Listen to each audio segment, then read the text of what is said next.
Namaskar, my dear friends. Welcome to the lecture series of machine design. In our previous video, you will learn about the design of helical gear. Now, today in this video, you are going to learn about the design of bevel gears. Content of these lectures are introduction, classification of bevel gear, terminology used in the bevel gear, equivalent or formative number of teeth in the bevel gear, strength of bevel gear, and design of shaft of the bevel gear. Now, first is the introduction of bevel gear. So the bevel gears are used for transmitting power at a constant velocity ratio between two shafts whose axes intersect at a certain angle. Okay. The pitch surface of the bevel gear are frustum of cone. The two pairs of cone in contact is here you can see shown in this two figure. Okay, two pairs. The element of cone, okay, this element of cone as shown in this figure here, the element of this cone is intersected at a point of intersection. Here you can see this is the point of intersection of axis of rotation. Okay, this element of these two cone, they are intersecting at this point of intersection of this axis of rotation. Since the radius of both the gears are proportional to their distance from the apex, therefore the cone may be rolled together without slipping or without sliding. Whereas here in this case, you can see the element of both cones, they do not intersect at the point of shaft intersection. Okay, so in this figure B, you can see the point of intersection of both the each element, they are not intersect at this intersection of rotation of shaft axis. So there may be pure rolling at only one point of the contact, and there must be a tangential sliding at all other points of contact. So therefore, these cones cannot be used as pitch surface because it is impossible to have positive driving and sliding in the same direction at the same time. So from that, we conclude that the element of bevel gear pitch, cones and shaft axis, it must intersect at the same point in this case. Okay. So this such type of the intersection, it will not give the positive drive. So that pitch cone element, it must be intersect at this point or at the point where the axis of the two shafts are intersect. Now, different types of the bevel gears, or we can say the classification of bevel gear, in which the first is the metal gears. Okay, so when equal bevel gears having the equal teeth and equal pitch angles connect two shafts whose axes intersect at right angle or with 90 degree, then they are known as meter gear. Okay, so here you can say the angle, shaft angle, it is theta s is 90 degree, then it is known as a meter gear. These two angles, theta p and theta p1 and theta p2. Okay, so both the gears are intersecting at an angle of 90 degree or right angle, then it is known as a meter gear. Second one is the crown bevel gears. So in this case, when these bevel gears connect two shafts whose axes intersect at an angle greater than right angle, okay, then one of the bevel gears has a pitch angle of 90 degree, then it is known as the crown gear. So the crown gear corresponding to rack in spur gearing. Okay, so here you can see this angle theta s is greater than 90 degree, and here one of the angle of this gear is 90 degree. Okay, so this theta s is greater than 90 degree, and this crown which has a 90 degree angle, So it is known as a crown bevel gear. Then angular bevel gears. So when the bevel gears connect two shafts whose axis intersect an angle other than right angle, then they are known as a angular bevel gears. And internal bevel gears, as we discussed in case of the spur gear, when the teeth on the bevel gears are cut on the inside of pitch cone, then they are known as the internal bevel gears. So these are the basic four types of the bevel gears. Now, what are the different applications of the bevel gear? So as we discussed in our uh, introduction topic, okay, so when the shaft of the gears axes are intersect with each other, in such type of the applications, these bevel gears are used. Say for example, the differential gearbox of the automobile, okay, and the various applications of the bevel gears are there. Now, the most important, the different terms used in the bevel gears. Now here you can see a sectional view of two bevel gears in mesh is shown in this figure, okay, and the different terminology you can see: the pitch cone, face cone, root cone, cone center, cone distance, okay, then clearance. So these are the different terminology. Then cone angle, okay. So now let us see the different terminology used in the bevel gears one by one. Here you can see the two bevel gears are meshed at this point, okay, and this point is known as the cone center. First one is the pitch cone. So it is a cone containing the pitch element of the teeth. So you can see this part is containing the, okay, the pitch element of the teeth. Okay, so here this part is known as a pitch cone. Then cone center. So it is the apex of the pitch cone, and it may be defined as that point where the axis of two mating gears intersect each other. Okay, so you can see this center here with the axis of the two mating gears, they are intersect with each other. This center is known as cone center. Then next one is the pitch angle. So what is the pitch angle? It is the angle made by the pitch line with the axis of shaft. Okay, angle made by the pitch line with the axis of shaft, and it is denoted by theta p. So here you can see the angle made by the pitch line, this pitch line with the axis of the shaft. So for this pinion, the theta p1, this is the pitch angle for pinion, theta p1, and theta p2 is a pitch angle for gear. Cone distance, it is the length of the pitch cone element, and it is also called as a pitch cone radius. It is denoted by OP, and mathematically the cone distance or the pitch cone radius is given by OP is equal to pitch radius upon sine theta p. Now let us see here.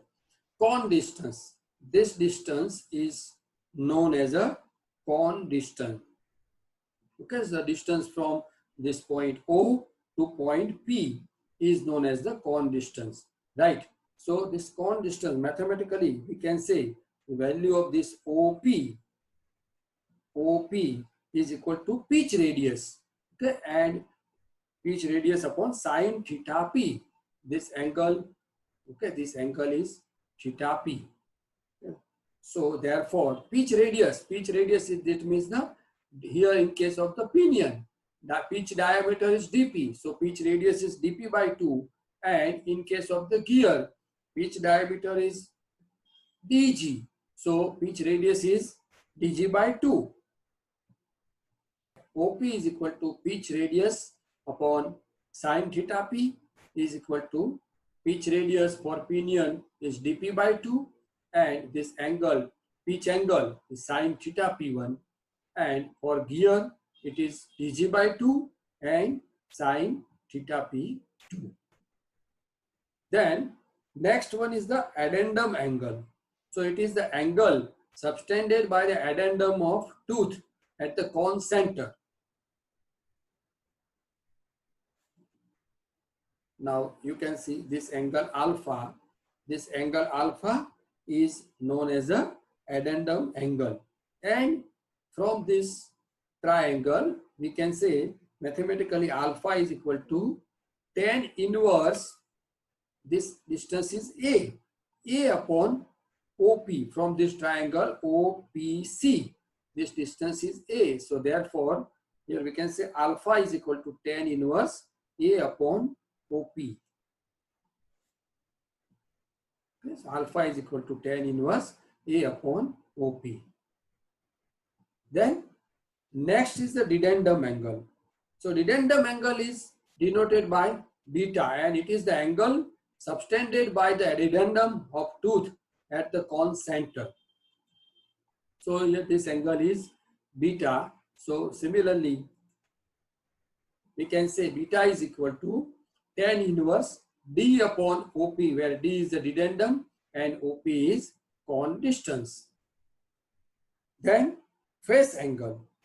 It is the angle subtended by the face of the tooth at the cone center, and it is denoted by phi. Okay, the face angle is equal to the pitch angle plus addendum angle. Now here you can see this angle is phi.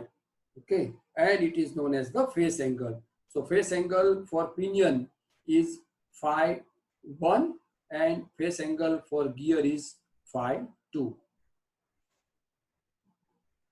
Root angle. It is the angle subtended by root of the tooth at the cone center, and it is denoted by theta r, and it is equal to pitch angle minus dedendum angle.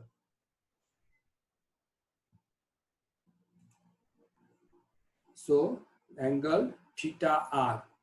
This angle theta r is known as the root angle. Okay, here theta r for the pinion, and similarly in case of gear. Okay. Then back or normal cone. So it is an imaginary cone perpendicular to the pitch cone at the end of the tooth. This part is known as the back cone. Okay, so back cone is an imaginary cone which is perpendicular to the pitch cone at the end of tooth. Now then next one is the back cone distance. Okay, so back cone distance, it is the length of back cone and it is denoted by RB. Now you can see here this RB, okay, is known as a back cone distance, right?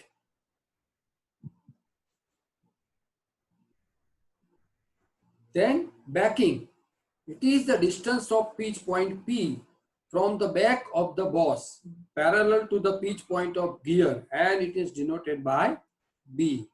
So you can see this portion B is known as the backing. So point of this pitch point, distance of pitch point P with the boss of this gear, it is known as the backing distance B. Then crown height. It is the distance of crown point C from the cone center O parallel to the axis of gear, and it is denoted by HC. This distance, okay, distance of this cone center with here, okay, with this crown height. So this distance HC is known as a crown height. Similarly, this distance HM, here you can see this HM is known as the mounting height, and it is the distance of back of boss from the cone center.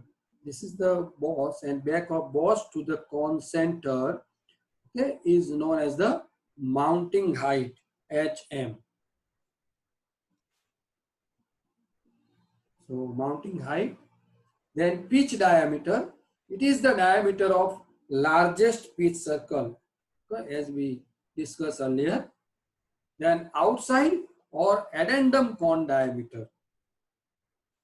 So it is the maximum diameter of the teeth of gear, and it is equal to diameter of the blank from which the gear can be cut. So mathematically the outside diameter DO is equal to dP plus 2A cos theta P, where dP is the pitch circle diameter, A is addendum, and theta P is the pitch angle. So you can say this is the maximum diameter DO, okay? Maximum diameter DO. And here in case of the gear, this is the maximum diameter DO. Then inside or dedendum cone diameter, it is given by DD and is equal to DP minus 2D cos theta P, where this DD is the inside diameter and D is a dedendum.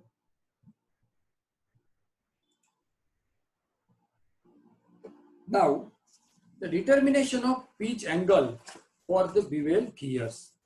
So, as we know that the theta P1 is the pitch angle for the pinion, theta P2 is the pitch angle for gear, theta S is shaft angle, dP is the pitch diameter of the pinion, dg is the pitch diameter of the gear. So, as we know that the velocity ratio VR is equal to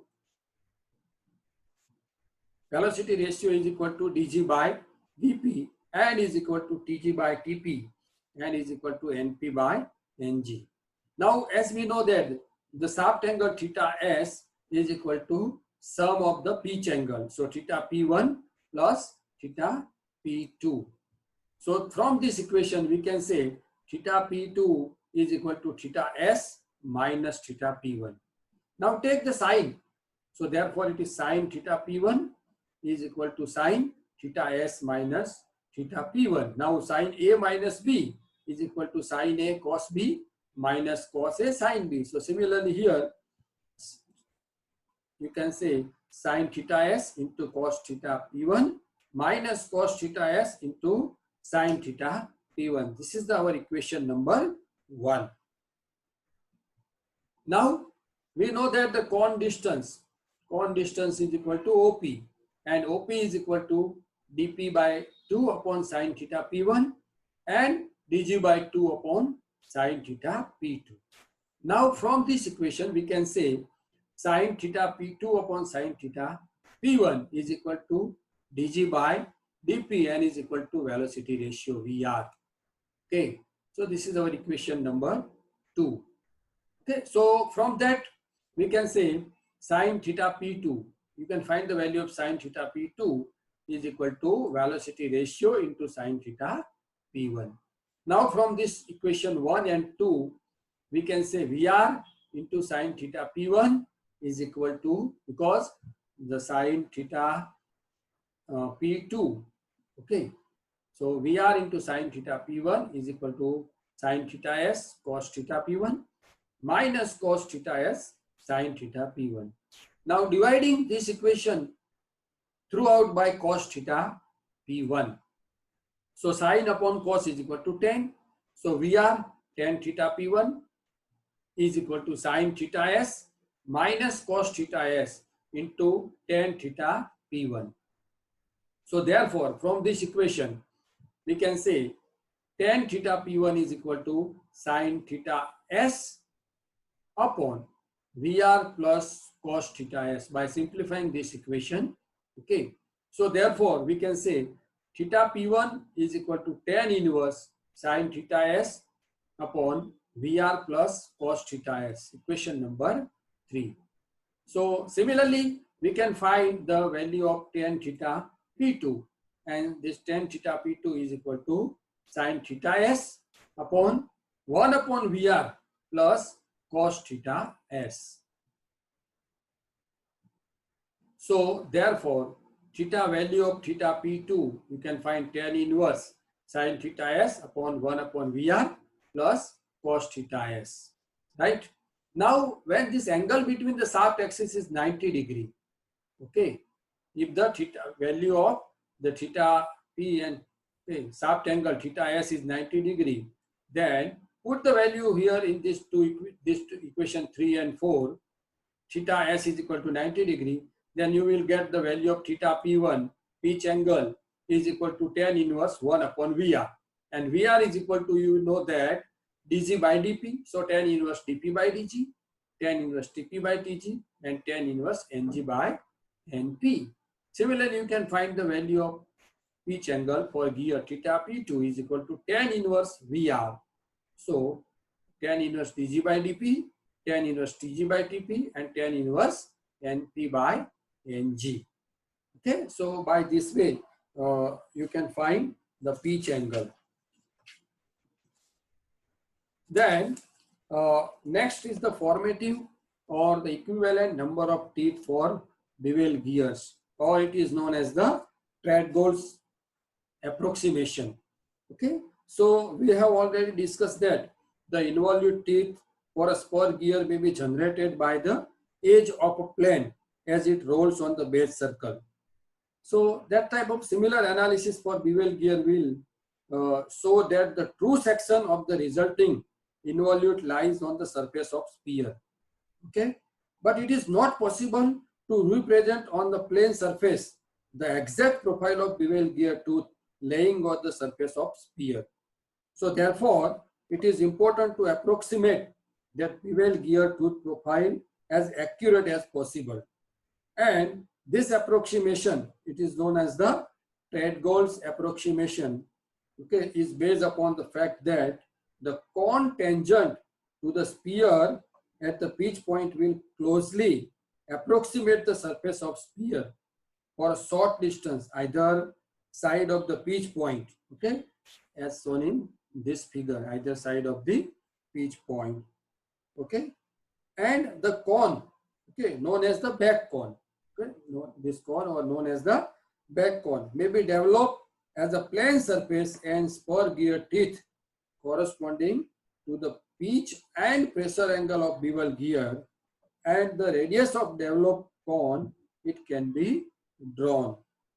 Okay, so now let us, from here we can say theta p is the pitch angle, r is the pitch circle radius, rb is the back cone distance. So from that we can say the rb is equal to r sec theta p. So the equivalent teeth te is equal to 2 into rb by m. So rb is equal to 2r sec theta p by m. So is equal to t sec theta p, where t is the actual number of teeth on gear and te is the equivalent number of teeth. Okay, so te is equal to t sec theta p. Now let us find the strength of bevel gear. In case of the spur gear and helical gear, we are using the Lewis equation. Similarly, you can use here Wt, okay, tangential load or the strength is equal to sigma O into Cv into B pi m y dash. Y dash is the Lewis form factor into L minus B upon L. Now here this value L minus B upon L, this is known as the bevel factor. Okay, as we are know, sigma O is allowable static stress, Cv is velocity factor, and the value of the velocity factor 3 upon 3 plus V, okay, for teeth cut by foam cutter. Cv is equal to 6 upon 6 plus V for teeth generated with precision machines. V is the peripheral speed in meter per second, B is the face width, M is module, and Y dash is the tooth form factor for the equivalent number of teeth, and L is the slant height of pitch cone. So it is given by root dg by 2 whole square plus dp by 2 whole square. Now this factor, as we discussed earlier, is L minus B by L, is known as the bevel factor. Okay, Now for the satisfactory operations of the bevel gear, the face width, it should be from 6.3 m to 9.5 m. Okay.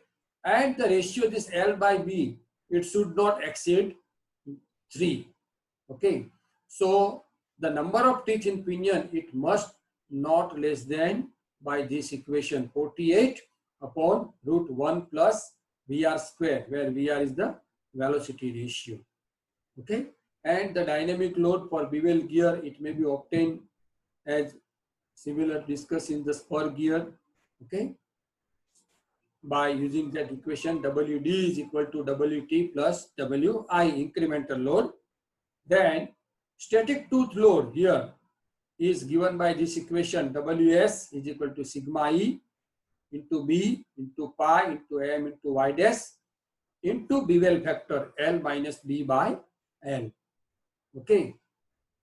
The maximum or the limiting load for the wear, or we can say wear load, is given by this equation, WW is equal to dP into B into Q into K upon cos theta P1. Okay, cos theta P1. P theta P1 is the pitch angle for pinion, right? And the value of Q, ratio factor, is given by this equation. Q is equal to 2 TEG upon TEG plus TEP, where this TEG is the equivalent number of teeth for gear and TEP is the equivalent number of teeth for pinion.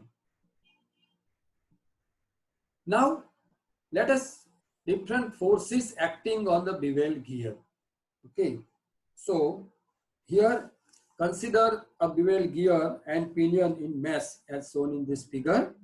Okay, the normal force Wn, okay, you can see the normal force Wn on the tooth is perpendicular to the tooth profile. You can see this, the normal load Wn here, Wn is perpendicular to the tooth profile. Okay, and thus makes an angle equal to the pressure angle phi. So this angle is phi. It makes the pressure angle phi to the pitch circle. Now, normal force can be resolved into two components, as we know that is the radial component and tangential component. Okay, so the tangential component, okay, the tangential component produces the bearing reaction. Here, this tangential component produces the bearing reaction, while this radial component, it produces the end thrust in the shaft, and the magnitude of these components, Wt is equal to Wn cos phi, and Wr radial is equal to Wn sin phi. So is equal to Wt tan phi, right? So these forces are considered to act and the mean radius Rm. So mean radius Rm is given by L minus B by 2 sin theta P1 is equal to L minus B by 2 dP upon 2L. Okay. Now the horizontal component of this radial WRH is equal to WR sin theta P1 is equal to Wt tan phi sin theta P1, and the vertical component, that is the WRV. Okay, here you can see this is the WRV, vertical component, and WRH, this is the horizontal component, and the value of here, this is the radial component WR, okay, in this case, and this angle is theta P1. So therefore, the value of WRH is equal to W, you can find Wt tan phi sin theta P1, and WRV, vertical component, is Wt tan phi cos theta P1. Right? So the different forces acting on the tooth we can find from these two equations. Now, at last, design of a shaft for bevel gears. Already you have studied in previous semester. So first of all, we have to find the torque acting on the pinion, and it is given by T is equal to P into 60 upon 2 pi Np, Newton into meter, where P is the power transmitted in watt and Np is the speed of pinion in revolution per minute. Then next step is find the tangential force Wt, okay, acting at the main radius Rm, and it is given by Wt is equal to T upon Rm.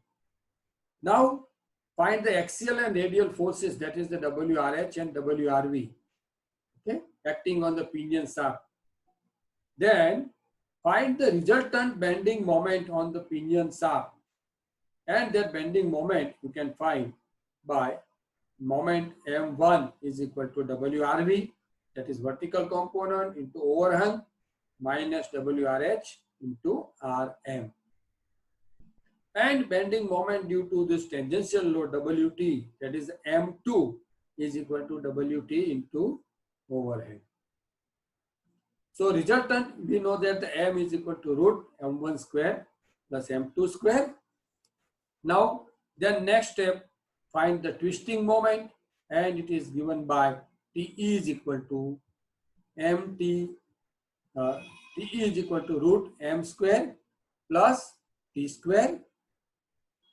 Now, you can find the diameter using this equation.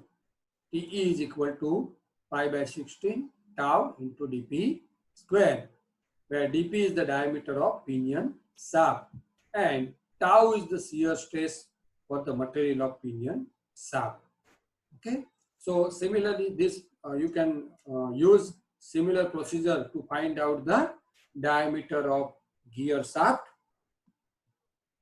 So thank you very much, friend.